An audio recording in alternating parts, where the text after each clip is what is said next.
हामीले कुन च्याप्टरमा छौँ भने कन्टिन्युम मेथड्समा छौँ, कन्टिन्युम प्रब्लम्समा। कन्टिन्युम प्रब्लम्स भनेको यस्तो प्रब्लम जसमा डोमेनलाई एउटा कन्टिन्युअस भनेपछि हाम्रो प्रब्लमलाई कन्टिन्युअस डोमेन मानेर गर्ने। जसरी डिस्क्रिटमा हामी डिस्क्रिट नोड्सहरू मानेर गर्थ्यौँ, नोड्स र एलिमेन्ट्स गरेर। यसमा के हुन्छ, एउटा कन्टिन्युअस डोमेन मानेर गरिन्छ र यसमा प्रब्लमलाई इक्वेसन्सको फर्ममा म्याथमेटिकली एक्सप्रेस गरिन्छ र त्यसको सल्युसन निकाल्न खोज्छौँ हामीले, solution in form of some kind of function.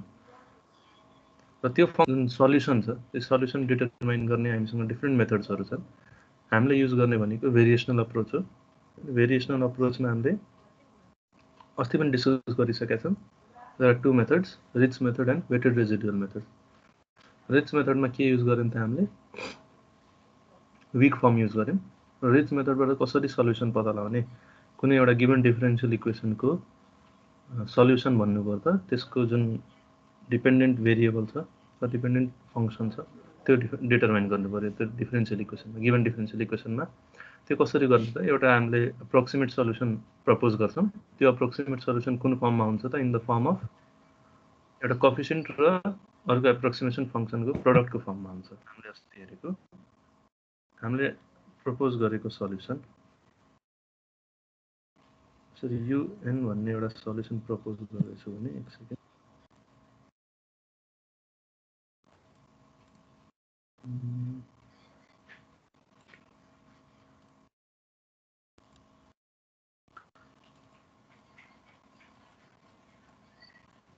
यो प्रपोज सल्युसन हो भने यो कुन फर्ममा हुन्छ त,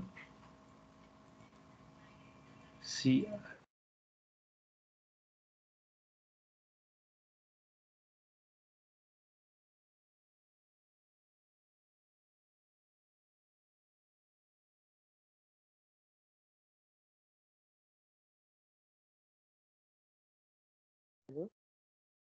त्यो अनुसार प्लस फाइ नोट भनेपछि हामीले प्रपोज गरेको सल्युसन। अब यसमा पत्ता लगाउनु पर्ने के छ त, यो कोएफिसिएन्ट र यो दुईटा फङ्सन पत्ता लगायौँ भने हामीले सल्युसन पत्ता लगाउन सक्छौँ। यो के को सल्युसन हो भने कुनै गिभन डिफरेन्सियल इक्वेसनको सल्युसन हो।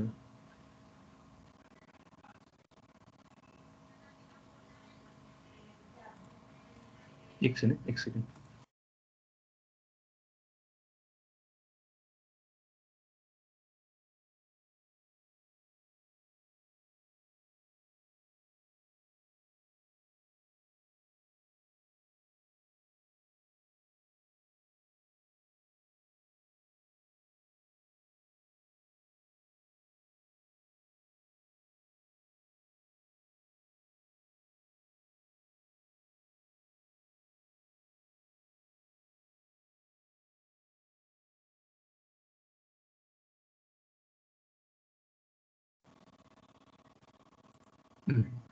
हामी कहाँ थियौँ भने एउटा यदि हामीले solution in the form of product of coefficient and approximation function एउटा सल्युसन प्रपोज गर्छौँ र हामीले के भन्छौँ भने this solution approximates our required solution अथवा एक्ज्याक्ट सल्युसन। जुन एक्ज्याक्ट सल्युसन छ त्यसको सबभन्दा नजिक हुन पुग्छौँ हामी भनेपछि हामी के गर्छौँ, हाम्रो मेजर गोल भनेको यहाँ आउने एरर, यो सल्युसन हामीले आफ्नो डिफरेन्सियल इक्वेसनमा सब्स्टिट्युट गर्दा जे आन्सर आउँछौँ अथवा जे पाउँछौँ एज अ प्रडक्ट, त्यो र एक्ज्याक्ट सल्युसन राख्दा जे आउँछ त्यो दुईटाको डिफरेन्स भनेको एरर हो हाम्रो, अथवा त्यसलाई रेजिड्यू पनि भनिन्छ।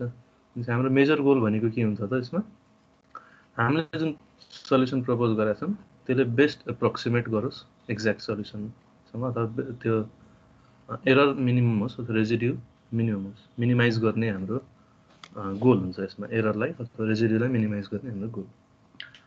अब फङ्सन यो फर्ममा छ, यसमा सी भनेको कोएफिसिएन्ट, फाइ भनेको एप्रोक्सिमेसन फङ्सन। यो एप्रोक्सिमेसन फङ्सन हामीले नै एप्रोक्सिमेट गर्नुपर्छ हैन, यो एप्रोक्सिमेट हामीले गर्छौँ। यो एप्रोक्सिमेसन गर्ने केही रुलहरू छन्, त्यो हामीले अस्ति पनि डिस्कस गऱ्यौँ, फेरि पनि गर्छौँ होला, कसरी एप्रोक्सिमेट गर्ने भन्ने कुरा। र यो कसरी फाइन्ड गर्ने भने यो कोएफिसिएन्ट फाइन्ड गर्ने हामीसँग भेरियस मेथड्सहरू छन् हैन, डिफ्रेन्ट अप्रोचेसहरूबाट हामीले कोएफिसिएन्ट पत्ता लगाउन सक्छौँ र डिफ्रेन्ट अप्रोचबाट पाएको कोएफिसिएन्टलाई हामीले यहाँ सब्स्टिट्युट गऱ्यौँ भने हामीले एप्रोक्सिमेट सल्युसन पाउँछौँ र त्यो एप्रोक्सिमेट सल्युसनबाट कुनमा एरर मिनिमम छ त्यो सबभन्दा बेस्ट सल्युसन हो भनेर बुझ्छौँ। अब रिच मेथडमा के थियो भने रिच मेथडमा हामी के गर्थ्यौँ विक फर्म निकाल्थ्यौँ र विक फर्म निकालिसके पछाडि हामीसँग दुईटा अप्रोच थियो सल्युसन गर्ने। अस्ति एउटा एक्जाम्पल पनि गरेका थियौँ हामीले। त्यो दुईटा सल्युसन मध्ये कुनै एउटा दुईटा मेथड मध्ये कुनै एउटा युज गरेर हामीले के गर्छौँ कोएफिसिएन्टहरु निकाल्छौँ। अब रिच मेथडमा यो कोएफिसिएन्टलाई रिच कोएफिसिएन्ट भनिएको हो। रिच मेथडमा अरु के थियो भने विक फर्म निकालिन्थ्यो हैन। र त्यसमा एउटा अझ क्राइटेरिया के थियो भने हाम्रो weight function must be equal to approximation function. यो रिच मेथडको क्राइटेरिया थियो। तपाईहरुले सम्झिनु भएको छ भने रिच मेथडको क्राइटेरिया के weight function must be equal to approximation function र अर्को के थियो भने विक फर्म निकाल्थ्यौं हामी। रिच मेथडको दुईटा प्रपर्टीज अथवा यसको मेजर कुराहरु भनेको यही हो। तर यो वेट फंक्शनलाई सधैं फाइ राख्नुपर्छ यो त एउटा स्पेसिफिक केस हो। हामीलाई के चाहियो त एउटा जेनरलाइज्ड मेथड चाहियो जसमा कि जुनसुकै वेट फंक्शन पनि हामीले सेलेक्ट गर्न सकौं। भनेपछि रिच मेथड अथवा यो सबै भेरिएसनल अप्रोचको एउटा जेनरलाइज्ड सल्युसन भनेको method of weighted residual. Method of weighted रेजिडुअलमा के गरिन्छ भने एउटा वेटेड रेजिडुअल स्टेटमेन्ट लेखिन्छ। त्यो वेटेड रेजिडुअल स्टेटमेन्टलाई वेट फंक्शनले मल्टिप्लाई गरिन्छ र त्यो वेट फंक्शनको सिलेक्सन क्राइटेरिया डिफरेन्ट मेथड अनुसार फरक पर्छ। जसरी रिच मेथडमा के थियो भने त्यो weight function must always be equal to phi. Similarly हामीसँग यसमा कस्तो छ ग्यालर्किन मेथड छ, पेट्रोभ ग्यालर्किन मेथड छ, लिस्ट स्क्वायर मेथड छ र पोइन्ट कोलोकेसन मेथड छ। चारवटा मेथड छ मेथड अफ वेटेड रेजिडुअलमा। अब मेथड अफ वेटेड रेजिडुअललाई हामीले कसरी अप्रोच गर्ने भन्ने कुरा बुझ्छौं। अब वेटेड रेजिडुअल भनेको के? पहिला त रेजिडुअल भनेको के, त्यसपछि वेटेड रेजिडुअल भनेको के? यो पहिला हामीले यो पहिला पनि कुरा गरिसकेका छौं। मैले फेरि पनि कुरा गर्छु। जसरी हामीसँग कुनै एउटा फंक्शन छ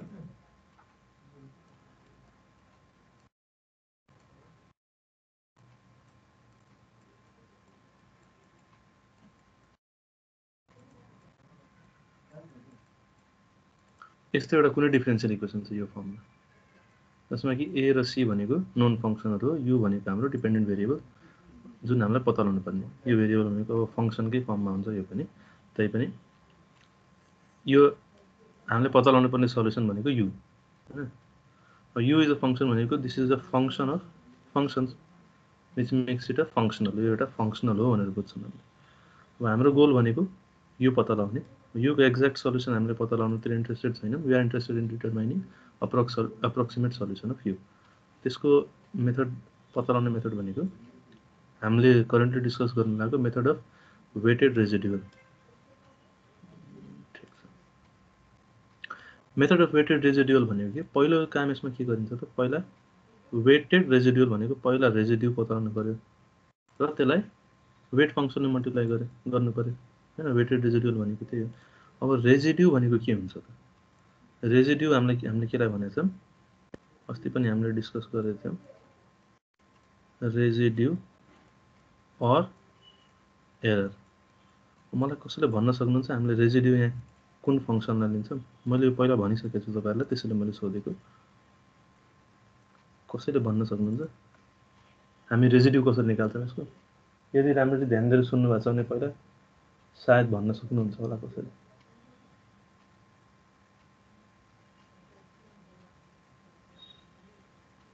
सही नै हुनुपर्छ भन्ने छैन।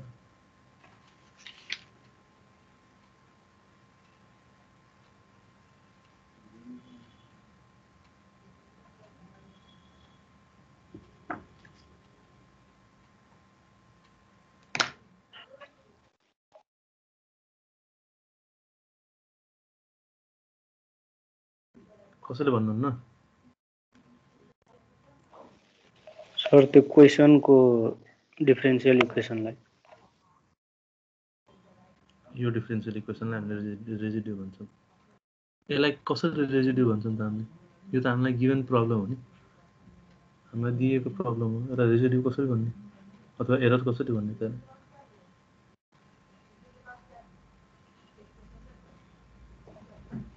त्यो एप्रोक्सिमेसन गरेर एप्रोक्सिमेसन गरे भएर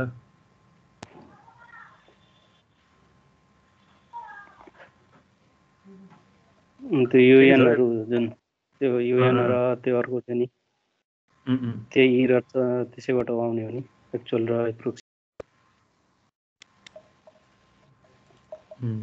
ठिकै छ लगभग ठिकै भन्नुभयो तपाईले यो युएन भनेको के त अप्रोक्सिमेट सल्युसन र यु भनेको के एक्ज्याक्ट सल्युसन यो डिफरेन्शियल इक्वेसनको केही न केही एउटा एक्ज्याक्ट सल्युसन त पक्कै पनि होला जुन मैले यहाँ सब्स्टिट्युट गरे भने यसले के गर्छ यसको भ्यालु 0 दिन्छ सल्युसन भनेको त्यही त हो नि त्यसरी अस्ति पनि हामीले भनेको थियौं 2x - 4 = 0 छ यसको एक्ज्याक्ट सल्युसन भनेको के त 2 मैले 2 यहाँ सब्स्टिट्युट गरे भने त left side of the equation 0 हुनु पर्यो तर मैले 1.8 गरे भने हुन्न नि त अनि यहाँ रेजिड्यु भनेको के हुन्छ भने एरर भनेको के हुन्छ त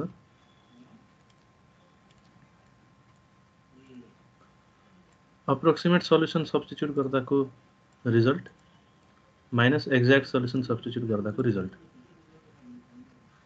त्यही दुईटा नै एरर हुन्छ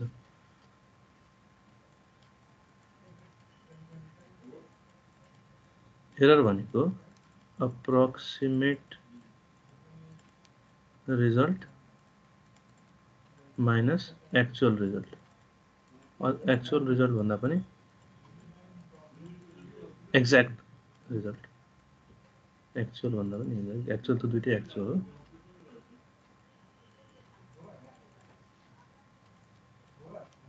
हो यो भन्नु पर्छ के त अप्रोक्सिमेट रिजल्ट निकाल्न हामीले के गर्छौं यो फंक्सनबाट अप्रोक्सिमेट सल्युसन पास गराउँछौं भनेपछि मैले के लेख्नु पर्यो त d/dx a d/dx minus cx un यो राखेपछि जति आउँछ त्यो भनेको approximate result minus exact result कहाँबाट आउँछ त एक्ज्याक्ट सल्युसन जुन हाम्रो छ त्यो सब्स्टिट्युट गरे भने अब एक्ज्याक्ट सल्युसन सब्स्टिट्युट गरेर के आउने रहेछ त 0 आउने रहेछ त्यसैले -0 यो लेखिराख्नु परेन भनेपछि यो भनेकै रेजिड्यु हो त हैन यहाँ हामीले एक्ज्याक्ट सल्युसनको ठाउँमा अप्रोक्सिमेट सल्युसन राख्यो भने त्यो रेजिड्यु बन्न जान्छ भनेपछि वेटेड रेजिड्युअल स्टेटमेन्टमा के गरिन्छ भने पहिला रेजिड्यु लेख्यो अथवा error a du/dx minus c यो एरर हो अब हामीलाई के भनेछ यो अप्रोचको नाम के त weighted residual this is the residual now we multiply a weight function to it भनेपछि हामीलाई के चाहियो एउटा वेट फंक्शन चाहियो wi अथवा कति ठाउँमा यो psi पनि भनिरहन्छ त्यो लेख्नै पाइयो हामीले w लेख्न नै पायौं हामी w नै लेखौं किन दुईटा कन्फ्युजन राख्ने वेट फंक्शन w अब हामीले के गरिन्छ भने through out the domain integrate गरिन्छ वेटेड रेजिड्युअललाई र यो वेटेड रेजिड्युअललाई 0 यो भनेको के हो त वेटेड रेजिड्युअल स्टेटमेन्ट अथवा वेटेड इन्टिग्रल स्टेटमेन्ट भन्न नै पाइन्छ यो मेथडमा सबभन्दा पहिला हामीलाई के चाहियो त एउटा अप्रोक्सिमेट सल्युसन चाहियो अप्रोक्सिमेट सल्युसन कुन फर्ममा चाहियो अघि मैले जुन फर्ममा लेखेको थिएँ we need an approximate solution यो फर्ममा j is equal to 1 to n n भनेको नम्बर अफ प्यारामिटर्स कति प्यारामिटर सल्युसन चाहिएको त्यो अनुसार हुन्छ c भनेको कोएफिसिएन्ट phi भनेको अप्रोक्सिमेट फंक्सन भनेपछि हामीलाई पहिला यो फंक्सनहरु अप्रोक्सिमेट गर्नु पर्यो एउटा सल्युसन प्रपोज गर्नु पर्यो वेटेड इन्टिग्रल स्टेटमेन्ट लेख्नु पर्यो अब यहाँ के छ भने हामीले चलाउन सक्ने प्यारामिटर भनेको वेट को भ्यालु हामी के राख्छौं वेट फंक्सनको त्यसमा डिपेन्ड गरेर मोरले सबैमा वेट फंक्सनकै भ्यालु छैन तर अब हामीसँग चारवटा मेथड छन् यसमा सबै त वेट फंक्सन माथि नै डिपेन्डेन्ट छ नि, त्यसैले मैले यो भनिन। मेथड अफ वेटेड रेजिडुअलमा हामीसँग 4वटा मेथडहरु छन् डिफरेन्ट। यसमा एउटा अझ के कुरा भनिन्छ भने रिच मेथडमा के हुन्थ्यो, रिच मेथडमा वीक फर्म युज गर्थ्यौं हामीले, र वीक फर्ममा मैले के भनेको थिएँ त, natural boundary condition is already included in the statement of weak form. Weak फर्मको स्टेटमेन्टमा नेचुरल बाउन्ड्री कन्डिसन त अलरेडी इन्क्लुडेड हुन्छ। त्यसैले त्यो केसमा के हुन्थ्यो भने रिच सल्युसनको बेलामा अप्रोक्सिमेट फंक्सनहरुले इसेन्शियल बाउन्ड्री कन्डिसन मात्र सटिस्फाई गर्नु पर्थ्यो। यहाँ हामीले अस्ति एक्जाम्पलमा पनि गरेका थियौं। अस्ति के थियो भने इसेन्शियल बाउन्ड्री कन्डिसन मात्र सेटिस्फाई गर्नु पर्थ्यो रिच मेथडमा, तर यहाँ हामीले के गर्नुपर्छ, इसेन्शियल र नेचुरल बाउन्ड्री कन्डिसन दुईटै सेटिस्फाई गर्नुपर्छ हाम्रो वेटेड अप्रोक्सिमेट फंक्सनहरु।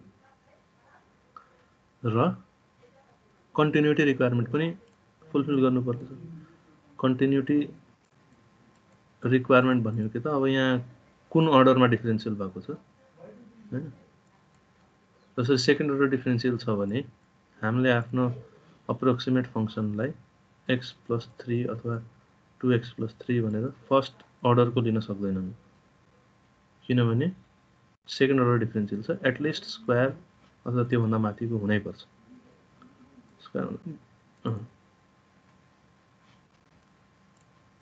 भनेपछि यो रिक्वायरमेन्ट हाम्रो पुग्नु पर्यो। भनेपछि डिफरेन्शिएबल हुनु पर्यो हाम्रो फंक्सन, कन्टिन्युअस हुनु पर्यो, र इसेन्शियल र नेचुरल बाउन्ड्री कन्डिसन्सहरु सेटिस्फाई गर्नु हुनु पर्यो। अब इसेन्शियल र नेचुरल बाउन्ड्री कन्डिसनमा पनि अझ क्राइटेरियाहरु छन् जुन हामीले अस्ति पनि डिस्कस गरेका थियौं। फेरि एउटा एक्जाम्पल गर्दाखेरि डिस्कस गर्छौं। होमोजिनियस छ बाउन्ड्री कन्डिसन कि non homogeneous. Homogeneous boundary condition छ भने यो होमोजिनियस टर्म छ, किनभने यसमा कोएफिसिएन्ट र फंक्सन दुईटै छ। होमोजिनियस टर्म जस्तो छ यो। भनेपछि यो फाइ जे ले होमोजिनियस बाउन्ड्री कन्डिसनलाई सेटिस्फाई गर्नु पर्यो, र फाइ नटले नन होमोजिनियस बाउन्ड्री कन्डिसन। यो अहिले एक दुईटा एक्जाम्पल गरौँ भने हामीलाई पनि क्लियर हुन्छ अप्रोक्सिमेट फंक्सनहरु हामीले कसरी सिलेक्ट गर्छौं भन्ने कुरा। अब यसमा 4वटा मेथड छ मैले भनेको थिएँ। 4वटा मेथडमा पहिलो हामी के गर्छौं त, ग्यालर्किन मेथड।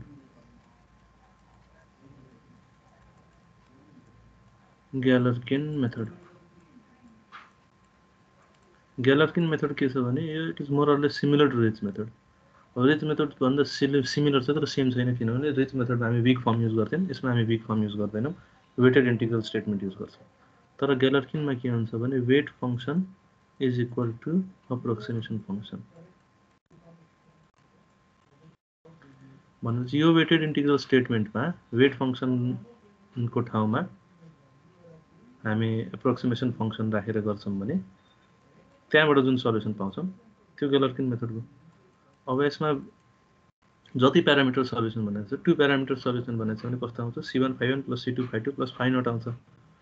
भनेपछि c को भ्यालु कति, j कहाँदेखि कहाँसम्म छ, 1 देखि 2 सम्म, दुईटा छ। भनेपछि यहाँ w1 = फाइ1, w2 = फाइ2।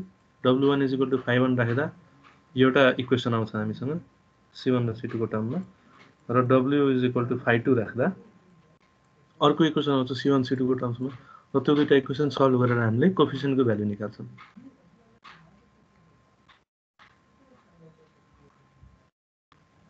यो एक्जाम्पल गर्दा क्लियर हुन्छ, मैले यसमा धेरै भनिराखिन। यसमा बुझ्नुपर्ने कुरा के भने ग्यालर्किन मेथडमा हामी सिम्पली वेट फंक्सनलाई अप्रोक्सिमेसन फंक्सनसँग इक्वल लिएर गर्छौं। त्यति कुरा हामीले सधैँ सम्झिनु पर्यो।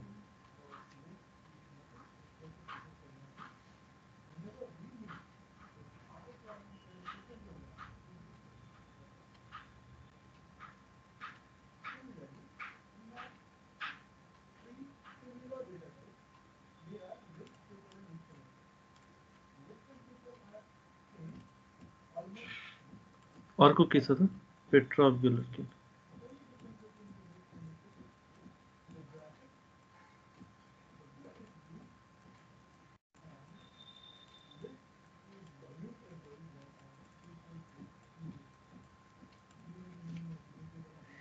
पेट्रोभ-ग्यालर्किन मेथडमा के हुन्छ भने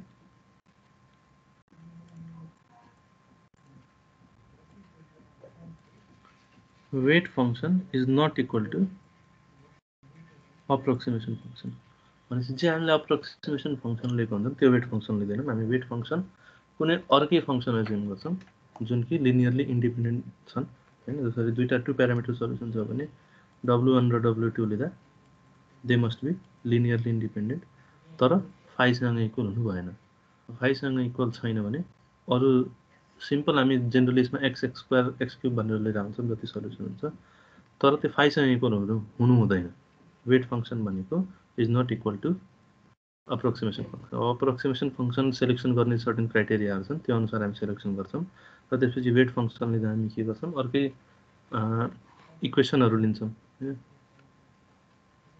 लिनियर इक्वेसन अथवा नन लिनियर स्क्वायर र क्युबिक टर्म्सको पनि लिन्छ, तर जेनरली के गरिन्छ भनेदेखि x x² x³ x⁴ त्यसरी हामी बढ्दै जान्छ।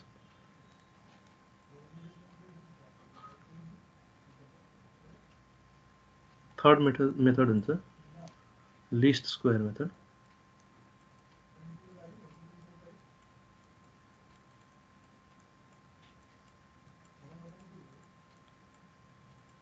सर लिस्ट हजुर हामीले कि रिच मेथडमा चाहिँ WI = phi लेखेको थियौँ, phi I र phi j एउटै हो र? W = 5 भनेको अप्रोक्सिमेट सल्युसन। यो जे मैले किन लेखेको भने यो j = 1 to n भएकोले यहाँ जे लेखे हो। 5 भनेको अप्रोक्सिमेसन फंक्सन नै हो। ए हुन्छ सर। यहाँ जे मा रन गरेको हुनाले मात्रै यहाँ सबस्क्रिप्ट जे छ। यो एउटा एक्जाम्पल गरे भने नि तपाईलाई क्लियर हुन्छ। यो आई र जे मा त्यति कन्फ्युजन हुँदैन हैन। जे हामी अप्रोक्सिमेसन फंक्सनहरु लिन्छौं। जसरी 2 प्यारामिटर सल्युसन छ भने दुईटा अप्रोक्सिमेसन फंक्सन हुन्छ। सिमिलरली दुईटा वेट फंक्सन हुन्छ। पहिलो वेट फंक्सन पहिलो अप्रोक्सिमेसन फंक्सनसँग इक्वल, दोस्रो वेट फंक्सन दोस्रोसँग इक्वल। हुन्छ सर।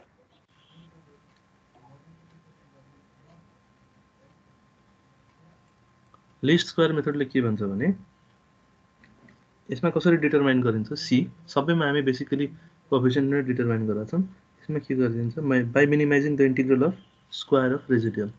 रेजिडुअल जुन फंक्सन छ, रेजिडुअल फंक्सन जुन यहाँ छ यति, यो रेजिडुअल फंक्सनलाई rx भन्यौं भने हामीले यो यति फंक्सनलाई यदि rx भन्यौं भने रेजिडुअल फंक्सन, लिस्ट स्क्वायर मेथडले के भन्छ त, रेजिडुअल को स्क्वायर लाई के गर्ने, मिनिमाइज गर्ने भन्नुपर्छ through out the domain integrate गरेर 0।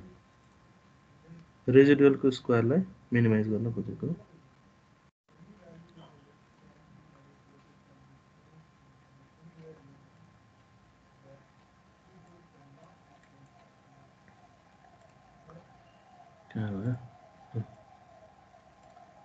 यहाँ हामीले लेख्नुपर्छ with respect to dx residual को स्क्वायर भयो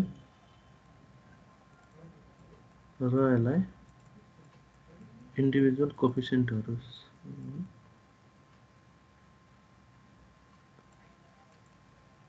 पार्शियल डेरिभेटिभ गर्ने। यसको अर्को फर्म के हुन्छ भने यो भन्दा सजिलो फर्म, यहाँ हामीले के गर्नु त स्क्वायर अफ रेजिडुअललाई मिनिमाइज गर्यौं। अब मैले यो डिफरेन्शियललाई अथवा पार्शियल डिफरेन्शियललाई इनसाइड द इंटीग्रल लग्दा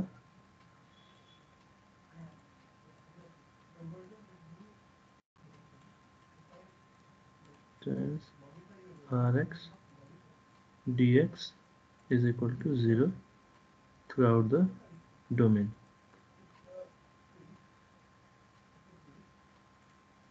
यो भनेको लिस्ट स्क्वायर मेथडको स्टेटमेन्ट अथवा लिस्ट स्क्वायर मेथडबाट कोएफिसिएन्ट डिटरमाइन गर्ने तरिका यो। भनेपछि हामी के गर्छौं त यो स्टेटमेन्टलाई डिटरमाइन गर्छौं, यो इन्टिग्रललाई, अनि एउटा कोएफिसिएन्टको लागि एउटा इक्वेसन आउँछ, अर्को कोएफिसिएन्टको लागि अर्को इक्वेसन आउँछ। जतिवटा कोएफिसिएन्ट छ त्यो कोएफिसिएन्टसँग with respect to that coefficient partial derivative निकाल्ने, त्यसलाई रेजिडुअल फंक्सनसँग मल्टिप्लाई गर्ने, x को रेस्पेक्टले throughout the domain integrate गर्ने, त्यसलाई 0 सँग इक्वेट गर्दा एउटा इक्वेसन आउँछ। फेरि अर्को कोएफिसिएन्टको रेस्पेक्टमा गर्यो भने अर्को इक्वेसन आउँछ। जतिवटा कोएफिसिएन्ट त्यतिवटा इक्वेसन आउँछ र त्यो इक्वेसन्सहरुलाई लिनियरली डिपेन्डेन्ट इक्वेसनहरु हुन्छ। सर यो इक्वेसनमा r स्क्वायर हुन्न र? r स्क्वायर माथि छ, यो डिफरेन्शियललाई भित्र लगेपछि यो फर्म आउँछ। पार्शियल डिफरेन्शियललाई इनसाइड द इन्टिग्रल लगेपछि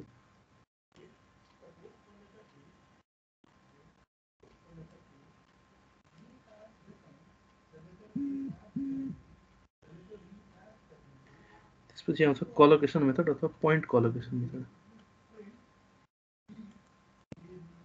द कोलोकेसन मेथड। अब कोलोकेसन मेथडमा हामी के गर्छौं भने यसमा के अज्युम गरिन्छ भने गरिन्छ भन्दा पनि एप्रोक्सिमेसन सल्युसन अथवा अप्रोक्सिमेसन फंक्सन हुन्छ, अप्रोक्सिमेट सल्युसन हुन्छ। अप्रोक्सिमेट सल्युसन कसरी डिटरमाइन गरिन्छ भने यसमा के मानिन्छ भने एट सम पोइन्ट्स कति पोइन्टको कोलोकेसन फंक्सन भयो, कति कोलोकेसन मेथड भने चाहिँ 2 पोइन्ट छ भने दुईटा पोइन्ट लिन्छौँ हामी जेनरली। 2 पोइन्ट कोलोकेसन मेथड छ भने त्यो दुईटा पोइन्टहरुमा त्यो डोमेनमा रहेको इनसाइड द डोमेनको रेन्जमा 0 देखि 1 डाइमेन्सनल छ भने विदिन द डोमेन नै दुईटा पोइन्टमा हामी के गर्छौं अथवा सर्टेन पोइन्ट्सहरुमा कति पोइन्ट मेथड भनेको त्यो त्यसमा डिपेन्ड गर्छ। त्यो पोइन्टहरुमा हाम्रो रेजिड्यु भ्यानिश हुन्छ भनेपछि हामी के गर्छौं रेजिडुअल फंक्सनमा हामी के गर्छौं भने त्यो पोइन्टहरु सब्स्टिट्युट गर्छौं र त्यो पोइन्टहरुमा हाम्रो रेजिड्यु 0 हुन्छ भनेर यो अप्रोचमा गरिन्छ। अब त्यो पोइन्ट भनेको 2 पोइन्ट छ भने बेसिकली सिमेट्रिक पोइन्ट्सहरु 0 देखि 1 को डोमेन छ भने हामी के गर्छौं एउटा पोइन्ट 1/3 मा लिन्छौं, एउटा 2/3 मा। 1/3 मा र 2/3 मा हाम्रो रेजिड्यु भ्यानिश हुन्छ भनेपछि 1/3 सब्स्टिट्युट गर्ने, त्यसपछि 2/3 सब्स्टिट्युट गर्ने, एकचोटी 1/3 सब्स्टिट्युट गर्दा 0 एउटा इक्वेसन आयो, 2/3 सब्स्टिट्युट गर्दा 0 अर्को इक्वेसन आयो। अब 3 पोइन्ट बनाएको छ भने सिमिलरली 1/4 1/2 3/4 त्यसरी सिमेट्रिक पोइन्ट्सहरु लिएर थ्रु आउट द डोमेन। यदि 0 देखि 1 को डोमेन छ भने त्यस्तो डोमेन कस्तो छ त्यसमा फरक पर्ने हो।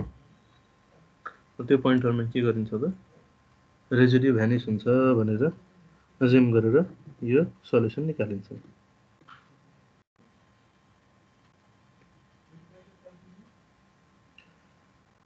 चारवटा मेथड त यही छ हामीसँग। अब यो चारवटा मेथडलाई राम्ररी क्लियर गर्न एउटा हामीले एक्जाम्पल गर्यौं भने बुझिन्छ। भनेपछि एउटा डिफरेन्शियल इक्वेसन मैले लेख्छु, त्यसलाई चारवटै मेथड युज गरेर हामीले सल्युसन निकाल्न खोज्छौं। कुनबाट कस्तो सल्युसन आउने रहेछ त्यो पनि हेर्छौं।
गिवन डिफरेन्शियल इक्वेसन को हामीले 2 प्यारामिटर अप्रोक्सिमेट सल्युसन निकाल्नु पर्ने छ।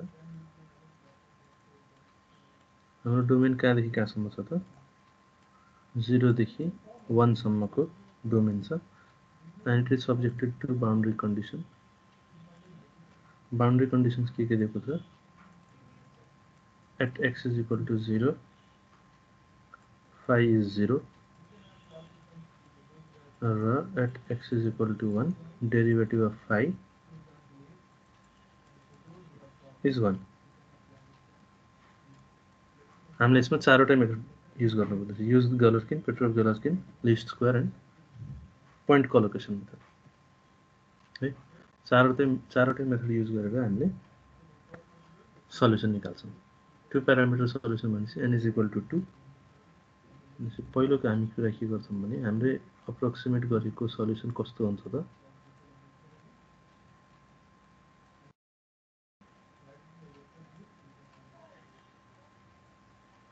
हामीले एउटा सल्युसन प्रपोज गर्छौँ n को ठाउँमा 2 कुन फर्ममा आउँछ c1 phi1 plus c2 phi2 plus phi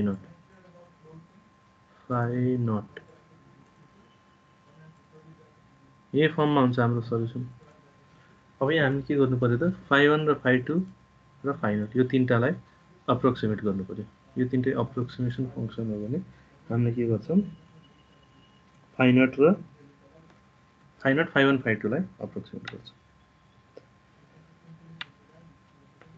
अब सबभन्दा पहिला हामी के गर्छौँ फर phi naught को सिलेक्सन गर्दा phi naught ले के सेटिस्फाई गर्नुपर्छ त it must satisfy the non homogeneous boundary condition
hello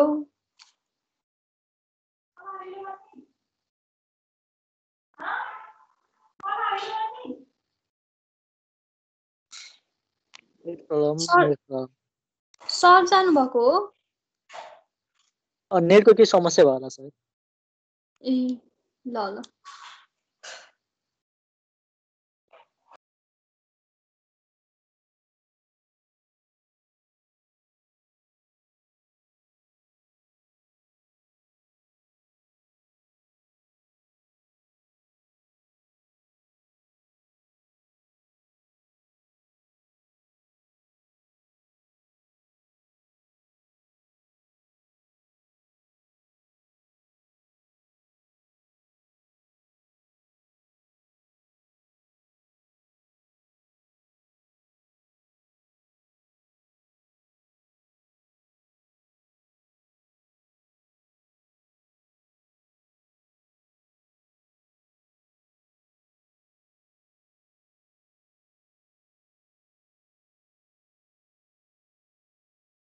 इन्टरनेटमा अलिक प्रब्लम थियो आज हाम्रो एटेन्डेन्स किन यति कम हो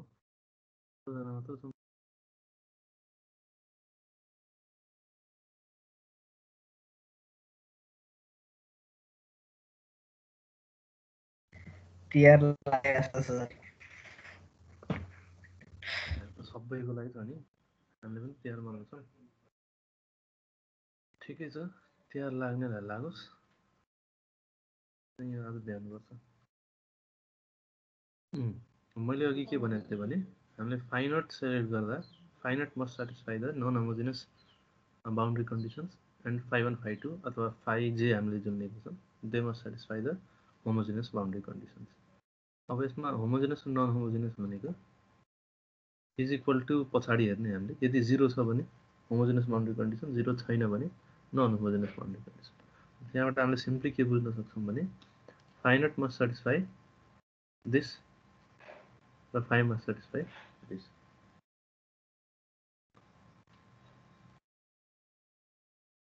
अब यति बुझिराख्नुभन्दा सजिलो एउटा तरिका तपाईँहरूलाई के भन्छु भने हामी के गर्छौँ, दुईटा बाउन्ड्री कन्डिसन पहिला लेख्छौँ। जुन एक्चुअल बाउन्ड्री कन्डिसनहरू गिभन छ त्यसलाई पहिला लेख्छौँ। यो तपाईँलाई अलिक सजिलो तरिका बताउँदैछु मैले। भनेपछि एक्चुअल बाउन्ड्री कन्डिसन्स कुन कुन छ त? phi vanishes at 0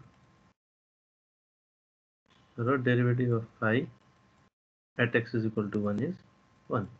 एउटा बाउन्ड्रीमा phi 0 हुन्छ र अर्को बाउन्ड्रीमा derivative of phi is equal to 1 हुन्छ। यो एक्चुअल बाउन्ड्री कन्डिसन। अब हामी के गर्छौँ त, यो दुईटैको होमोजेनस फर्म लेख्छौँ। यो एक्चुअल हो,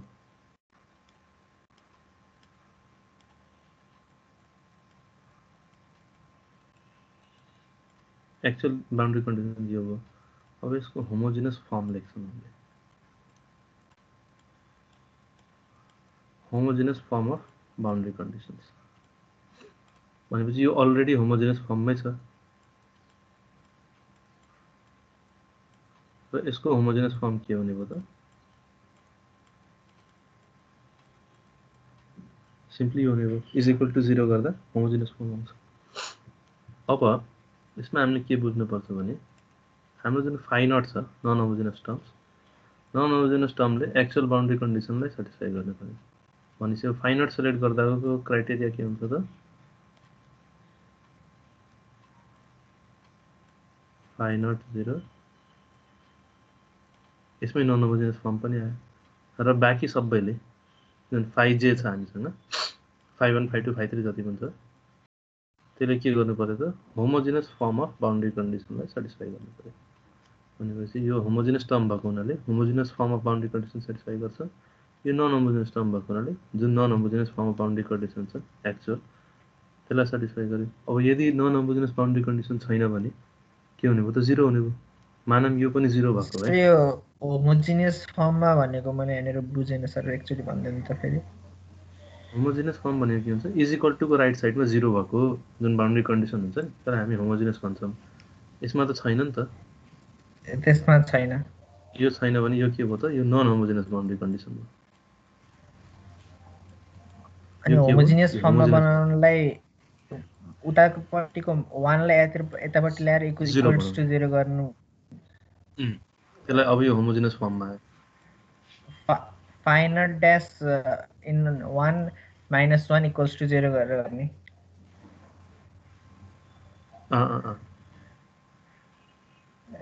सर त हजुरले लेखेको र अलिकति बुझेन। हैन phi naught dash 1 is equal to 0 1 भनेको यो एक्चुअल फर्म भयो हैन। यसको हामीले के रे होमोजेनस फर्म लेख्यौं भने यो 1 लाई रिप्लेस राइट साइडमा जे छ नि, जे भए पनि यहाँ 0 लेख्नु। त्यसको होमोजेनस फर्म भनेको त्यो। यसको इक्विभलेन्ट होमोजेनस हामी सिम्पली यो राइट साइडको रिप्लेस गरेर 0 लेख्छौं। हुन्छ सर, बुझे। यसको होमोजेनस फर्म लेख। अब मैले के भनेको थिएँ भने phi naught must satisfy the non homogeneous form of boundary condition। अब यो मेथडबाट लेख्दा के हुन्छ भने यो मेथडबाट लेख्दा एउटा सर्टेन प्याटर्न हुन्छ। हामीसँग एक्चुअल बाउन्ड्री कन्डिसन लेख्छौँ, त्यसको होमोजेनस फर्म लेखिदिन्छौँ। ठीक। अब यो एक्चुअल बाउन्ड्री कन्डिसन जुन गिभन छ यो दुईटै होमोजेनस भएको भए, इन केस मानम यो 1 को ठाउँमा 0 भएको भए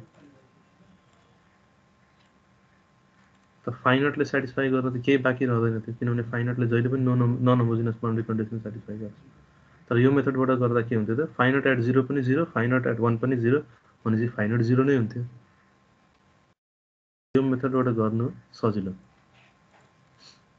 अब त्यो आफैले हेरेर मानम यो दुईटा बाउन्ड्री कन्डिसनमा यो नन होमोजेनस छ, म अब यो नन होमोजेनस कन्डिसनबाट phi naught को इक्वेसन लेख्छु भनेर गरिराख्नु भन्दा सिम्पली हामी के गर्छौं? एक्चुअल बाउन्ड्री कन्डिसन्स लेख्छौं, त्यसको होमोजेनस फर्म लेखिदिन्छौं। अब यो एक्चुअल बाउन्ड्री कन्डिसनमा यदि कुनै नन होमोजेनस छ भने phi naught आउने भयो, छैन भने phi naught भ्यानिस हुने भयो आफै। र फाइ जे सेलेक्ट गर्दा अथवा फाइ 1 फाइ 2 सेलेक्ट गर्दा क्राइटेरिया के भयो त हामीसँग दुईटा क्राइटेरिया भएपछि हामीले मजाले इक्वेसन बनाउन सक्छौं भनेपछि अब हामीसँग यो फाइनाइट सेलेक्सन गर्ने यो क्राइटेरिया छ अब हामी के गर्छौं भने एउटा लिनियर इक्वेसनको फर्ममा लेख्छौं सिम्पली फाइनाइटलाई भनेपछि phi naught is equal to ax plus b हुन्छ नि ax प्लस b को फर्ममा लेख्छौं a1x प्लस a2 मैले किन लेखेँ भने हामीलाई फाइ 1 फाइ 2 पनि गर्नुपर्ने छ त्यसैले b युज गरिन अहिले मैले ax प्लस b को फर्ममा लेखेँ मैले अब यहाँ दुईटा कन्डिसन सेटिस्फाई गरायो भने भनेपछि x इज इक्वल टु 0 राख्दा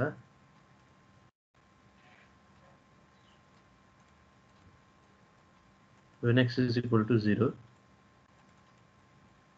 फाइनाइट 0 के हुनुपर्छ त यहाँ क्राइटेरिया हेर्दा 0 हुनु पर्यो अब यहाँ 0 सब्स्टिट्युट गरे भने के भयो त a1 times 0 plus a2 is equal to 0 यसले के दियो हामीलाई a2 is equal to 0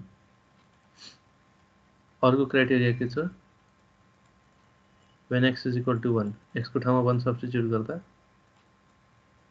finite dash 1 is equal to 1 छ हाम्रो क्राइटेरिया त्यही छ हैन phi naught dash 1 must be equal to 1 sorry phi naught dash 1 substitute गर्यो भने के हुन्छ यसको डेरिभेटिभ गर्यो भने a1 फाइनाइट ड्याश 1 गर्यो भने यो a2 0 भएर जान्छ डेरिभेटिभ गर्यो भने र यो टर्मको डेरिभेटिभ गर्यो भने कोएफिसिएन्ट मात्र बाँकी हुन्छ भनेपछि a1 must be equal to 1 a1 is equal to 1 र a2 इज इक्वल टु 0 आयो भने हामीले फाइनाइट x के लेख्न पायौं त x लेख्न पायौं सिमिलरली अब तपाईहरुले के गर्नु पर्यो मलाई फाइ 1 र फाइ 2 निकालेर भन्नु पर्यो कति आउँछ सर हजुर यो फाइनाइटले त नन होमो बाउन्ड्री कन्डिसन मात्र सेटिस्फाई गर्छ भनेको हैन र त्यही त गर्यो नि हैन र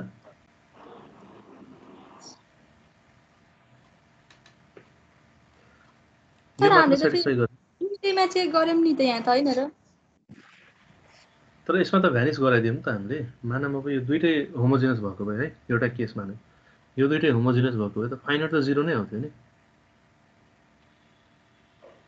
भनेपछि यदि सबै बाउन्ड्री कन्डिसन होमोजिनस छ भने फाइनाइट भ्यानिस हुन्छ किनभने त्यसले नन होमोजिनस मात्र सेटिस्फाई गर्छ यो लेख्ने मेथड मात्र फरक हो तर गर्न खोजेको त्यही हो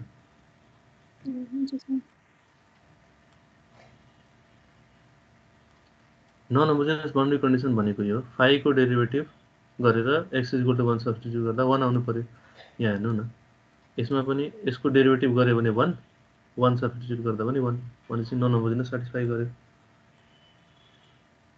तर होमोजिनसलाई त गरेन नि 0 राख्दा 0 होमोजिनसलाई पनि गर्यो तर बेसिकली के हुन्छ भने हाम्रो मेजर अब्जेक्टिभ भनेको नन होमोजिनस चाहिँ सेटिस्फाई गरोस् किनभने यो टर्मले होमोजिनसलाई सेटिस्फाई गर्छ तर नन होमोजिनस बाँकी रहन्छ त्यसलाई हामीले त्यसैले यो फाइनाइट एउटा एक्स्ट्रा जोडिएको पनि हो non homogeneous boundary condition satisfy गरिराखोस् भन्ने अब होमोजिनस पनि गर्छ भन्नेसँग सरकार छैन हामीलाई तर नन होमोजिनस चाहिँ यसले गर्नु पर्यो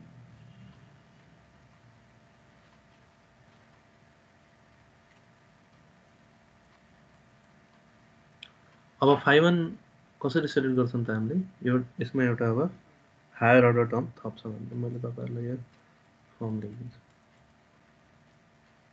अब ए त्यहाँ युज गरेन भने यहाँ बी युज गर्नु पर्छ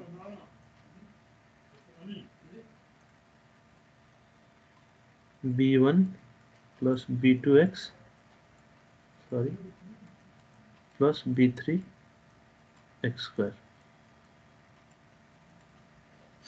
अब फाइ 1 कति आउँछ त्यो मलाई भन्नु र फाइ 2 मा एउटा अझ हायर अर्डर टर्म थपिन्छ c1 plus c2x plus c3x cube plus c4 cube सँग मात्र हुन्छ c2x square C3x square plus C4x cube.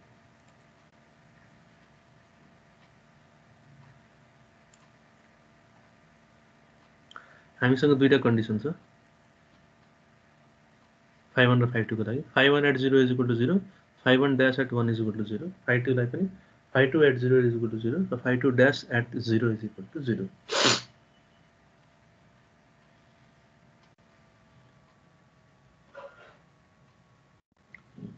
यो दुईटा कन्डिसन चेक गरेर मलाई 5 1 र 5 2 कति आउँछ भन्नु त.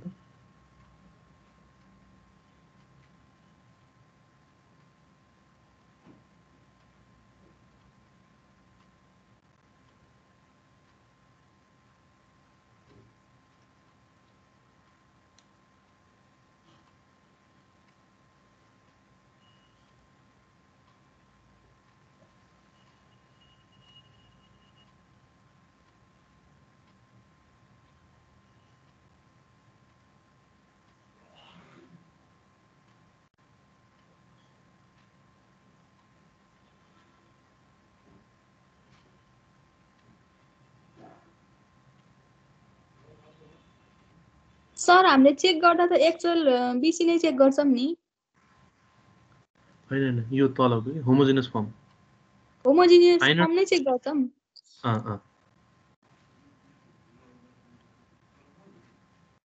सिम्पली हामीले एक्चुअल बाउन्ड्री कन्डिसन लेख्छौं त्यसको होमोजेनियस फर्म लेख्छौं. एक्चुअललाई फाइनाइटको कन्डिसन बनाउँछौं र होमोजेनियसलाई 5 1 5 2 5 3 जति छ 5 0 कन्डिसन.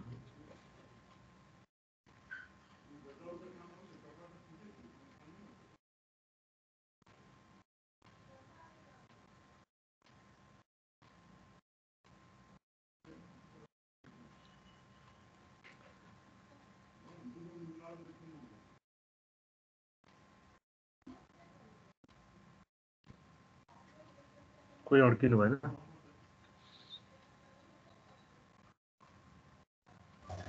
सर यो सुरुकोमा त b को टर्ममा एउटा सानो इक्वेसन जस्तो आयो b2 + 2b3 = 0. अड्किनु भयो त.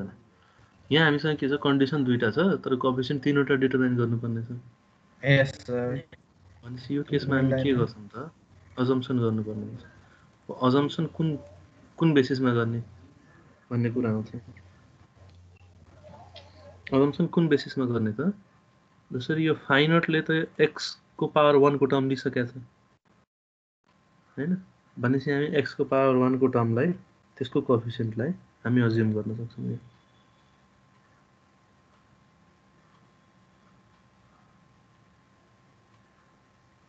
x को पावर 1 हैन के भन्दैछ. x को पावर 1 को टर्म यहाँ आइसकेको छ. हामीलाई कुन टर्म यहाँबाट चाहिएकै हो त स्क्वायरको टर्म चाहिएको. अब यहाँबाट कुन टर्म चाहिएकै हो त क्युबको टर्म चाहिएको. सबैको रिप्रेजेन्टेसन होस् भनेर हैन. त्यसैले हामी के गर्छौं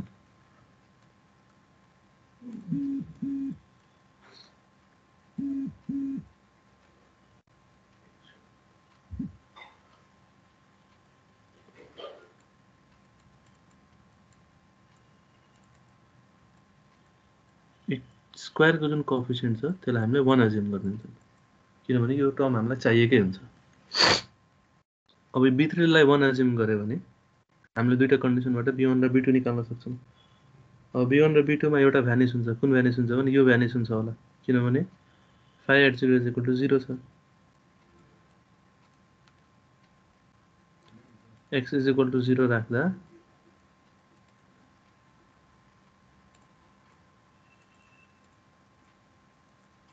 5 1 at 0 = 0 कन्डिसन छ हामीसँग. 5 1 at 0 भयो भने b1 = 0 आउँछ. सिमिलरली x = 1 राख्दा 5 1 dash at 1 must be equal to 0. यो homogeneous form of boundary condition. अब यसको डेरिभेटिभ गर्ने हो भने b2 + 2b3 = 0. b3 हामीले 1 राख्यौं भने b2 कति आउँछ त -2 आउँछ. -2 सब्स्टिट्युट गर्यो भने 5 1x must be equal to b2 भनेको -2x plus x square minus 2x भन्न पाइयो।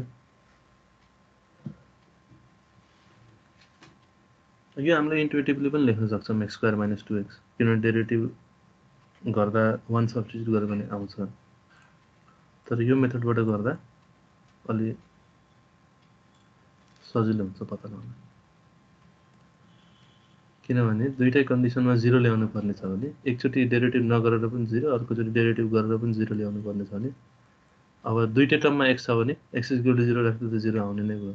डेरिभेटिभ गरेर यस्तो राख्नुपर्छ फर्ममा कि एउटा x स्क्वायर छ भने त्यसको डेरिभेटिभ 2x हुन्छ, त्यो अनुसारले एउटा 2x को टर्म एउटा x स्क्वायर को टर्म माइनसमा राख्नु पर्यो, 1 राख्दा 0 आओस् भनेर त्यसरी इन्टुइटिभली पनि गर्न सकियो। अथवा यो मेथडबाट गर्दा त सजिलो नै भयो।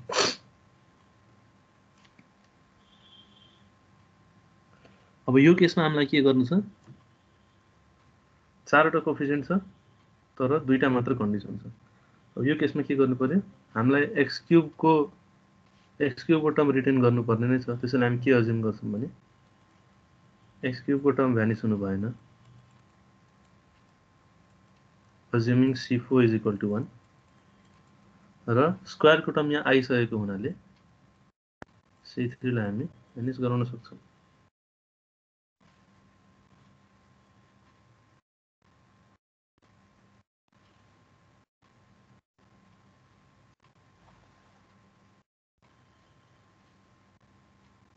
यो अप्रोच तपाईले धेरै क्वेशनमा काम लाग्छ।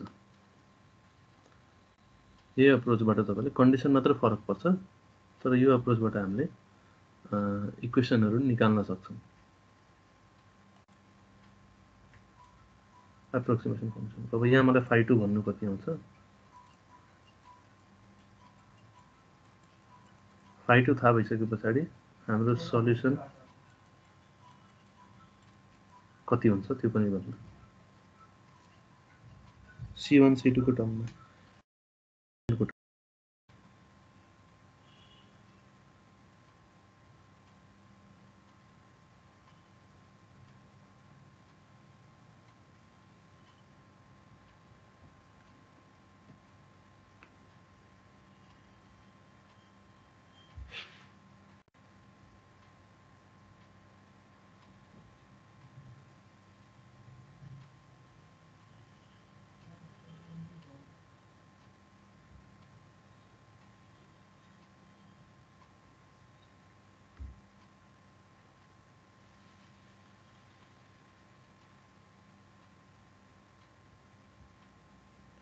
आएन खोजेको phi2।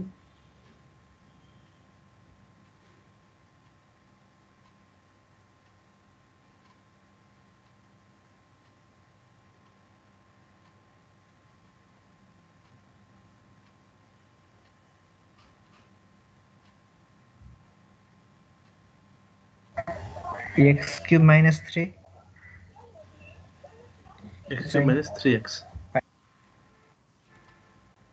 x³ - 3x x³ - 3x आयो।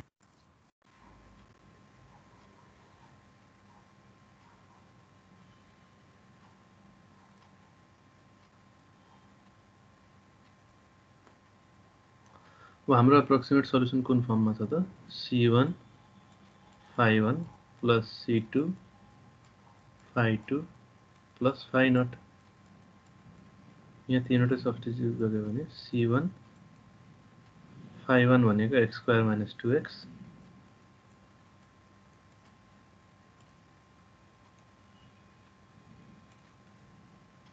plus C2 phi2 भनेको x³ - 3x र phi0 भनेको x। यो हाम्रो अप्रोक्सिमेटेड सल्युसन।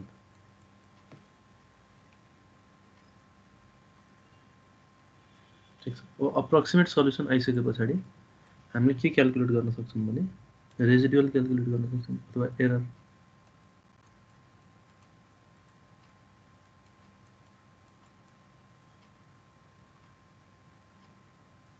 रेजिडुअल अफ अप्रोक्सिमेट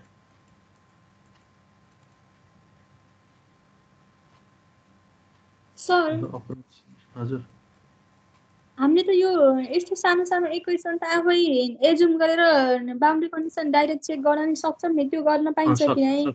पाइन्छ पाइन्छ पाइन्छ, तपाईँले डाइरेक्ट लेख्न पनि सक्नुहुन्छ। प्रोसेसै गर्न त पर्दैन नि? पर्दैन पर्दैन पर्दैन, यति त हामीले इन्टुइटिभली पनि लेख्न सक्छौँ, मैले भनेकै थियो त।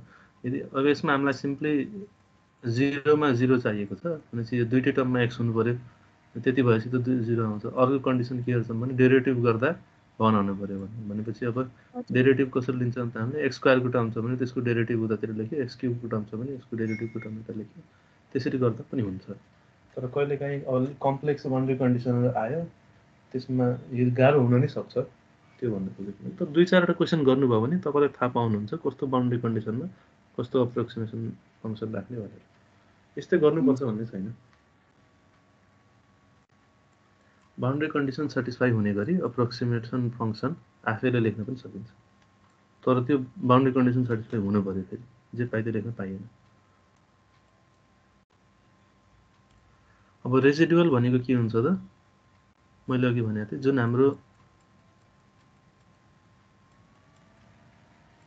डिफरेन्सियल इक्वेसन छ, अनि यो डिफरेन्सियल इक्वेसनमा इन्डिपेन्डेन्ट यो डिपेन्डेन्ट भेरिएबलको ठाउँमा फाइको ठाउँमा हामीले के गर्छौँ त हाम्रो अप्रोक्सिमेट सल्युसनलाई पास गराउँछौँ। अब हामीले त्यो भेरिएबल फाइ छ भने अब यसलाई यु लेखेर गराएको छौँ हामीले खासमा होइन, तर यु सधैँ लेख्नु त्यति ठिक पनि हुन्न, तपाईँले लेख्न पनि सक्नुहुन्छ। अप्रोक्सिमेट सल्युसन इज भनेर लेख्नुभयो भने यु लेख्न पनि पाउनुभयो। फाइको फर्ममा छ भने तपाईँले के पाउनुहुन्छ भने यस्तो फाइ क्याप लेखेर पनि पाउन सक्नुहुन्छ होइन, अथवा यो बार दिएको पनि पाउन सक्नुहुन्छ। हाम्रो भेरिएबल जुन फर्ममा छ त्यो फर्ममा लेखिन्छ, कति ठाउँमा छैन भने यु यसरी लेखेर गर्दा पनि भयो। त्यस्तो केही हार्ड एन्ड फास्ट रुल त छैन, तर सिम्बल दिने एउटा तरिका। अब रेजिड्यू निकाल्दा के गर्छौँ त हामीले हाम्रो डिफरेन्सियल इक्वेसनमा अप्रोक्सिमेट सल्युसनलाई पास गराउँछौँ, त्यही नै हाम्रो रेजिड्यू। भनेपछि यहाँ के गर्नु पर्यो त,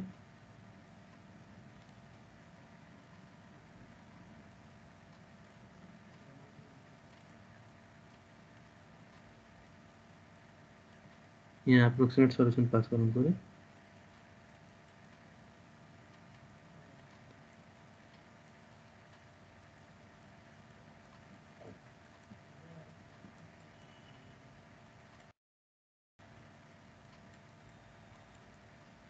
minus x is equal to 0 को टर्म लेख्छौँ हामीले डिफरेन्सियलमा, राइट साइडमा 0 राखेर लेफ्ट साइडमा जति बाँकी हुन्छ त्यो सबै को ठाउँमा इन्डिपेन्डेन्ट भेरिएबलको ठाउँमा हामीले अप्रोक्सिमेट जुन हाम्रो सल्युसन छ त्यो पास गराउँछौँ, र त्यो पास गरेपछि जति आउँछ त्यो नै रेजिड्यू हो। अब यसमा हामीले के गर्नु पर्यो त, क्यालकुलेट गर्नु पर्यो रेजिड्यूको भ्यालु। यो युलाई यहाँ सब्स्टिट्युट गर्ने भनेर निकाल्ने, यहाँ सेकेन्ड डेरिभेटिभ गर्ने -3 टाइम्स फर्स्ट डेरिभेटिभ गर्ने प्लस यो सिम्पली यति राख्ने। यो निकालेर मलाई रेजिड्यू भन्नु त कति आउँछ।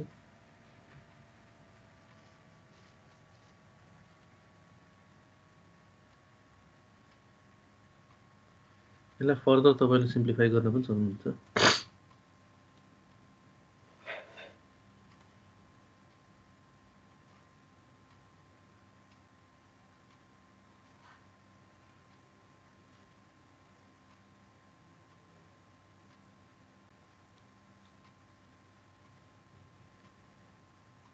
यो एक्स भएको टर्म त जाने नै भयो सेकेन्ड डेरिभेटिभ गर्दा, यो पनि एक्स भएको टर्म जाने भयो। यो एकचोटि डेरिभेटिभ गर्दा 2x, अर्कोचोटि गर्दा 2 मात्र बाँकी रहन्छ। अलिक छिटो गर्न नै पाइन्छ। 2x अर्कोचोटि 2 बाँकी भयो भनेपछि यहाँ 2c1 रहन्छ। यहाँ के हुन्छ भने 3 2 6 c2x बाँकी रहन्छ।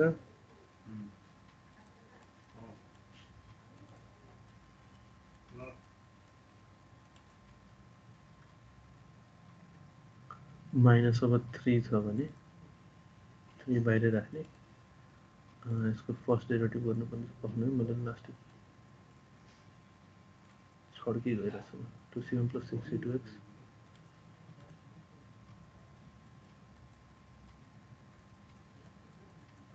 2c1 + 6c2x - 3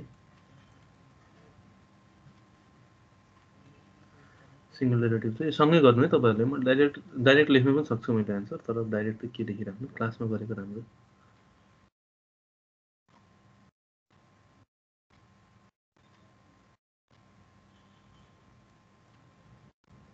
2x c1 minus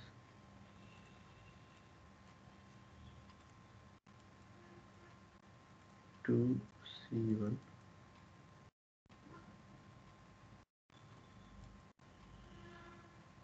3c2 x square minus 3c2 plus 1 ये नहीं होगा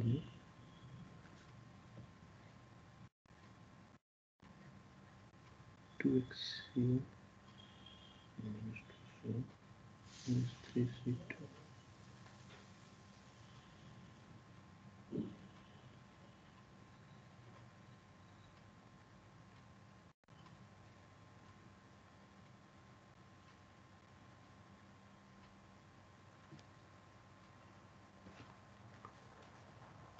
plus simply substitute करने c1 x square minus 2c1x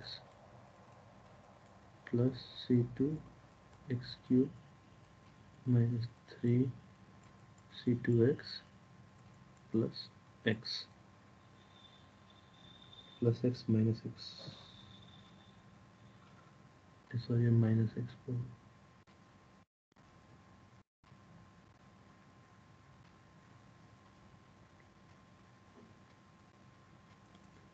यो x x त जान्छ होला त्यही पनि मैले लेखिराखेँ यो x x क्यान्सल आउट हुन्छ अब रेजिड्यू हामीले पाइसक्यौं रेजिड्यू पाइसके पछाडी हामीले अब सिम्पली के गर्छौं वेटेड रेजिड्युअल स्टेटमेन्ट लेख्न सक्छौं अब त्यसपछि चारवटा मेथड डाइरेक्ट अप्लाई गरे पनि हुन्छ यहाँसम्म लेख्नमा के कन्फ्युजन छ भने सोध्नु यहाँसम्ममा के कन्फ्युजन सर हजुरले x x काटिन्छ भन्नुभयो x x त नकाटिनु पर्ने हैन र प्लस x माइनस x त्यहाँ भित्र त 1 छ नि त सर भित्र त कहाँ छ 1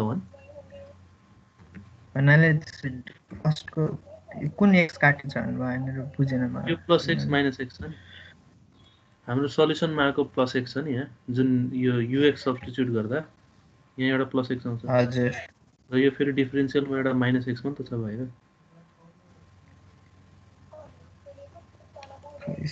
डिफरेन्शियलको माइनस x थियो भित्रको त सर डेरिभेटिभ गर्दाखेरि प्लस x जुन छ त्यो 1 हुन्न र सर यहाँ कहाँ डेरिभेटिभ छ त नि टर्म काटिन्छ ए यसमा सरी डेरिभेटिभ टर्म छैन मैले मिस्टेक गरेर रहेछु यहाँनिर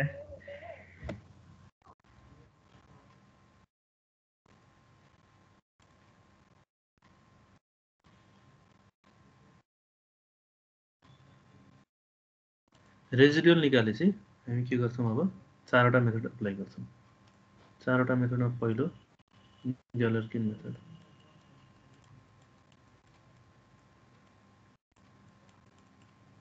तपाईहरुले यसको सबैको एउटा रिक्वायरमेन्ट मात्र सम्झिनुपर्छ रिक्वायरमेन्ट सम्झिनु भएपछि सक्यो काम ग्यालर्किन मेथडको रिक्वायरमेन्ट के त weight function must be equal to approximation function that is w1 के हुने भयो x square minus 2x phi 1 सँग इक्वल हुने भयो र w2 phi 2 सँग इक्वल हुने भयो x cube minus 3x w1 र w2 आएपछि हामी के गर्छौं weighted residual method apply गर्छौं weighted residual मा के हुन्छ throughout the domain we integrate weight into residue and equate it to 0 अब यसमा एकचोटी j को ठाउँमा 1 राख्ने j को ठाउँमा फेरि 2 राख्ने भनेपछि एकचोटि w1 राखेर निकाल्ने अर्कोचोटि w2 राखेर सर 01 चाहिँ बाउन्ड्री कन्डिसनको आधारमा राखेको हो हैन डोमेन थ्रुआउट द डोमेन गर्ने हाम्रो डोमेन 0 देखि 1 को छ नि डोमेन कहाँ दिएको छ क्वेशनमै छ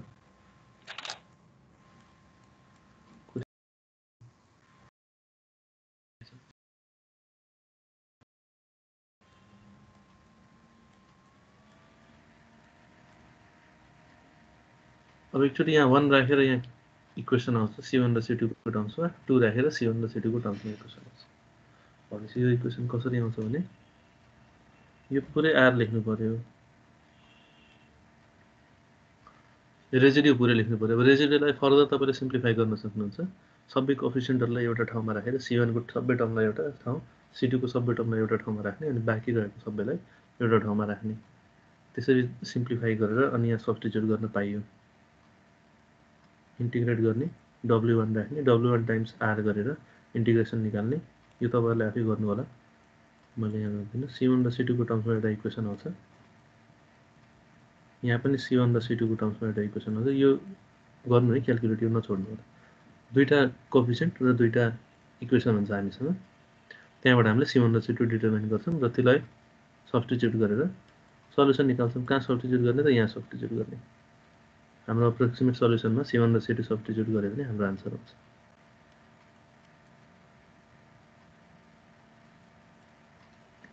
सिमिलरली सेकेन्ड मेथड भनेको पेट्रोभ-गैलर्किन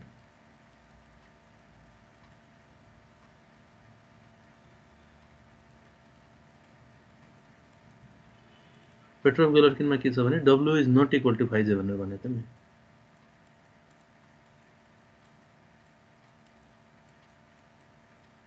w is not equal to 5j छ भने यसमा हामी के गर्छौं w1 र w2 लाई कम्प्लिटली डिफरेन्ट फंक्सन अज्युम गर्छौं जेनरली के गर्छौं भने यसलाई x यसलाई x स्क्वायर 3 प्यारामिटर थियो भने x क्यूब गर्दै जान्थ्यौं हामी सबभन्दा सजिलो तरिका यो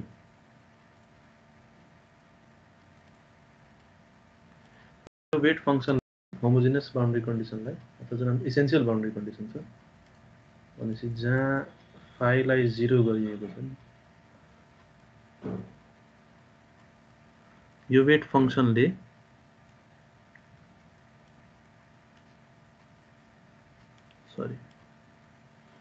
जुन ठाउँमा हाम्रो डिपेन्डेन्ट भेरिएबल अथवा प्राइमरी भेरिएबललाई जुन ठाउँमा स्पेसिफाई गरिएको छ त्यो ठाउँमा वेट फंक्सन भ्यानिश हुन्छ भनेपछि यो कन्डिसन हामीले सेटिस्फाई गर्नु पर्यो फाइलाई 0 मा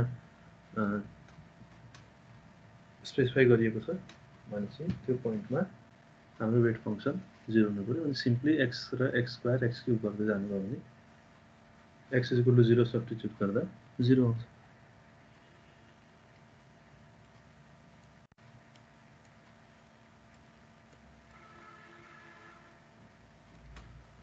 अब यति राखेपछि हामी यसमा फेरि त्यही गर्छौं वेटेड इन्टिग्रल स्टेटमेन्ट लेख्छौं वेटेड रेजिड्युल एकचोटि w1 राखेर 0 अर्कोचोटि w2 राखेर 0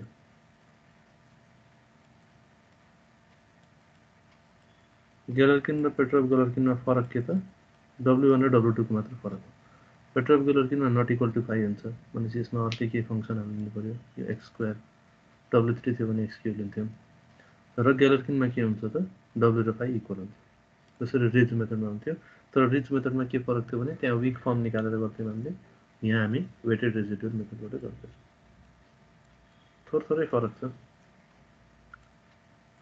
थर्ड भनेको के त लिस्ट स्क्वायर मेथड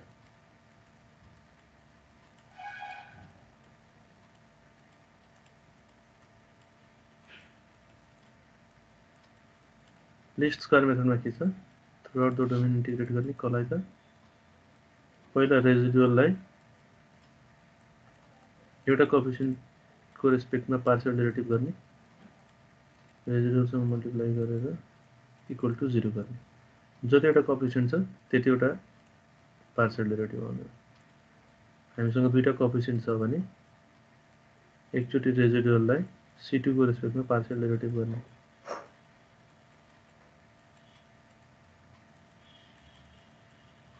यति गरेर तपाईले C1 र C2 को टर्ममा यहाँ एउटा इक्वेसन पाउनुहुन्छ, यहाँ C1 र C2 को टर्ममा अर्को इक्वेसन पाउनुहुन्छ।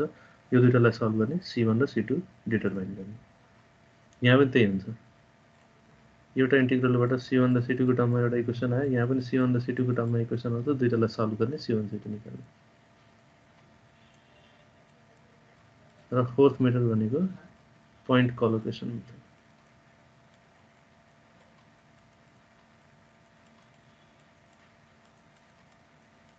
पोइन्ट कलोकेसनमा हामी के गर्छौं भने सर हजुर हजुर हामीसँग x2 त छैन नि त फेरि। कुन x2 छैन? त्यो डेल C2 लेख्नु भएको हो, डेल C1 र डेल C2? C1 र C2, यो C1 C2 कि यो C1 C2 हाम्रो रेजिडुअलको टर्ममा C1 र C2 को रेस्पेक्टमा आउँछ नि त। x त हाम्रो यो लिमिटले जान्छ नि, x को रेस्पेक्टमा इन्टिग्रेसन गर्दैछौँ भने हामीले लिमिट सब्स्टिट्युट गर्दा त x के ठाउँमा सब्स्टिट्युट गर्छौँ, अनि यसमा भनेको बाँकी रहेको के हुन्छ त C1 र C2 मात्र हुन्छ। त्यसैले मैले भनेको यो रेजिडुअललाई अझ सिम्प्लिफाई गरेर C1 भएको टर्महरुलाई एक ठाउँमा लेख्ने र C2 भएको टर्महरुलाई एक ठाउँमा लेख्ने र बाँकी टर्मलाई एक ठाउँमा लेख्ने। किनभने यो लिस्ट स्क्वायर मेथड गर्दा पार्शियल डेरिभेटिभ गर्न सजिलो हुन्छ। C1 लेख्यौं भने C2 को टर्मलाई पुरै 0 गरिदिन पाइयो। हाम्रो भेरिएबल यसमा C1 र C2 हुन्छ। x त यो लिमिटबाट सब्स्टिट्युट भएर त्यो भ्यानिस हुन्छ के x। सबै इक्वेसनहरुमा त्यही नै हो।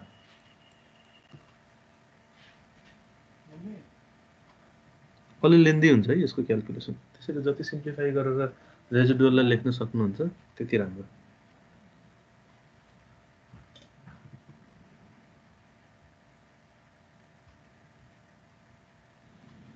पोइन्ट कलोकेसन मेथड भनेको चाहिँ यसमा के गर्छौं, बेसिकली हामी जनरली दुईटा पोइन्ट सेलेक्ट गर्छौं जसमा कि रेजिडुअल भ्यानिस हुन्छ भनेर भनिन्छ।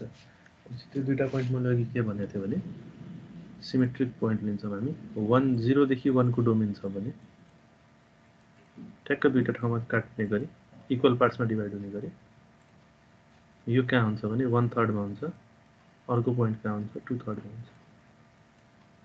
भनेपछि यो रेजिडुअल यो र यो पोइन्टमा भ्यानिस हुन्छ भनेर अज्युम गरिन्छ यो फंक्सनमा। त्यति मानेर के गरिन्छ त सल्युसन निकालिन्छ। किनभने हामीलाई 2 प्यारामिटर त्यो चाहिएको सल्युसन। 3 प्यारामिटर भएको भए के गर्थ्यौं त तीनवटा ठाउँमा काट्थ्यौं भने हाम्रो डोमेनलाई तीनवटा ठाउँमा काट्थ्यौं भनेपछि यो 1/4 हुन्थ्यो, यो 2/4, यो 3/4। कति प्यारामिटर सल्युसन भन्छ त्यही अनुसार इक्वल पार्ट्समा कट गर्छौं हामीले डोमेन र त्यो पोइन्टहरुमा यो गिवन पोइन्टहरुमा रेजिडुअललाई भ्यानिस गराउँछौं। त्यो भन्नुपर्दा residual at 1/3 is equal to 0। रेजिडुअलको ठाउँमा x को ठाउँमा 1/3 राखेर तपाईले C1 र C2 को रेस्पेक्टमा एउटा इक्वेसन पाउनुहुन्छ। फेरि अर्को इक्वेसन पाउनु residual at 2/3 is also equal to 0। यसमा पनि C1 र C2 को टर्ममा इक्वेसन पाउनुहुन्छ। यो दुईटालाई सल्भ गरेर C1 र C2 निकाल्न सक्नुहुन्छ।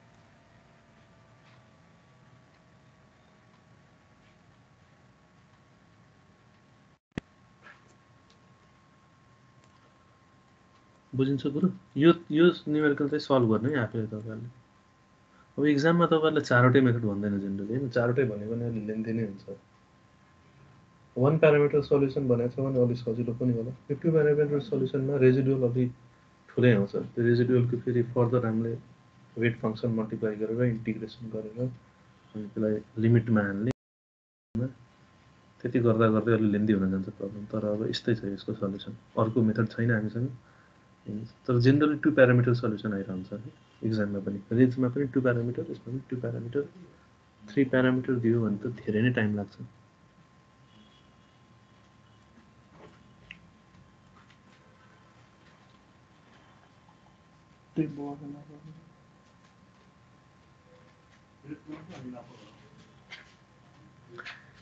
के छ कन्फ्युजन कसैलाई? यो सल्युसन गर्नु है तपाईहरुले आफै। यसमा के नबुझेको छ यो चारवटा मेथडमा के नबुझेको छ भने भन्नु। मैले अलि फास्ट नै भने यो कुराहरु। तर यहाँ अब हामीले इन्टिग्रल निकालेर त्यो सल्युसन गर्ने टाइम छैन हामीसँग। यो तपाईँहरूले सिम्पल म्याथमेटिक्स हो, बेसिक म्याथमेटिक्स। यो रेजिडुअल राख्ने, वेट फङ्सन राख्ने, मल्टिप्लाई गर्ने, इन्टिग्रेसन निकाल्ने, अनि त्यसमा लिमिट राख्ने। सर यो पोइन्ट कलोकेसन मेथडको लास्टको जस्तै 2 प्यारामिटर भनेको भएर हामीले यो 1/3 र 2/3 को भ्यालुलाई रेजिड्युमा राखेर जुन इक्वेसन आउँछ त्यसलाई सल्भ गरेर अनि भ्यालु निकाल्ने हो नि हैन 1/3 यो यहाँ जुन x छ नि rx हजुर सर यो rx को यहाँ हामी के गर्छौं x को सबै x मा हामी 1/3 राख्छौं भनेपछि c1 र c2 को टर्ममा एउटा इक्वेसन आउँछ नि त हजुर सर र त्यसपछि सेकेन्डमा के गर्छौं 2/3 राख्छौं x को ठाउँमा 2/3 सबै x को ठाउँमा 2/3 राखेर = 0 गरेर अर्को इक्वेसन आउँछ c1 र c2 को ठाउँमा अनि त्यसरी दुईटा इक्वेसनलाई सल्भ गरेर c1 र c2 निकाल्ने रेजिडुअललाई चाहिँ इक्वल्स टु 0 नै गरेर गर्ने हो नि सर त्यो दुईटा पोइन्टमा भ्यानिश हुन्छ भनेपछि = 0 हुन्छ भनेर अब तीनवटा 3 प्यारामिटर सल्युसन भएको के गर्थ्यौं त हाम्रो डोमेनलाई तीनवटा ठाउँमा काट्थ्यौं इक्वली डिवाइड गर्ने गरी भनेपछि 1/4 मा एकचोटी भ्यानिश गराउने 2/4 मा भ्यानिश गराउने 3/4 मा भ्यानिश गराउने हजुर सर बस सर त्यही नै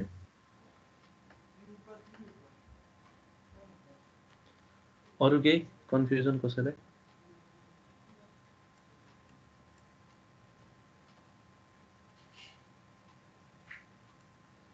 के नबुझेको छ भने सोध्नु है छैन भने अब यो च्याप्टरको के क्वेशनहरु मैले दिन्छु त्यो एकचोटी ट्राई गर्नु होला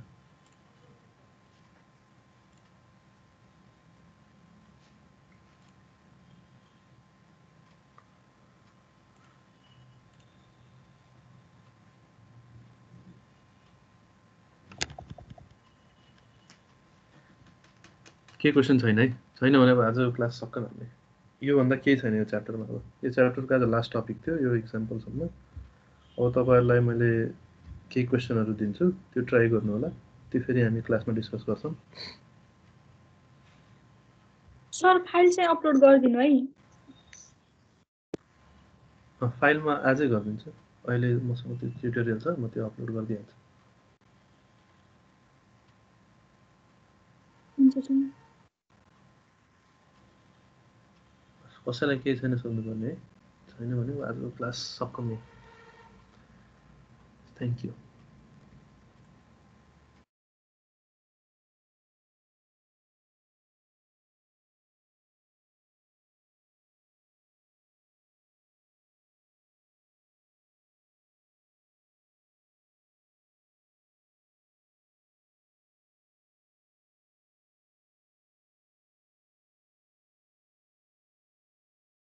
ल हाई गाइस सबैलाई ह्यापी तिहार बोल्दैन त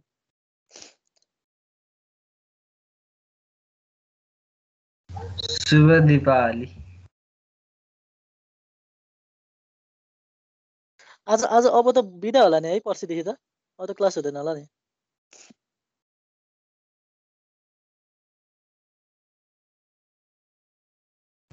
हुनुपर्ने हो क्या रे है के गर्छन् हेरौँ न ल यार म गएको यार ल ल बाई सबैलाई ह्यापी तिहार है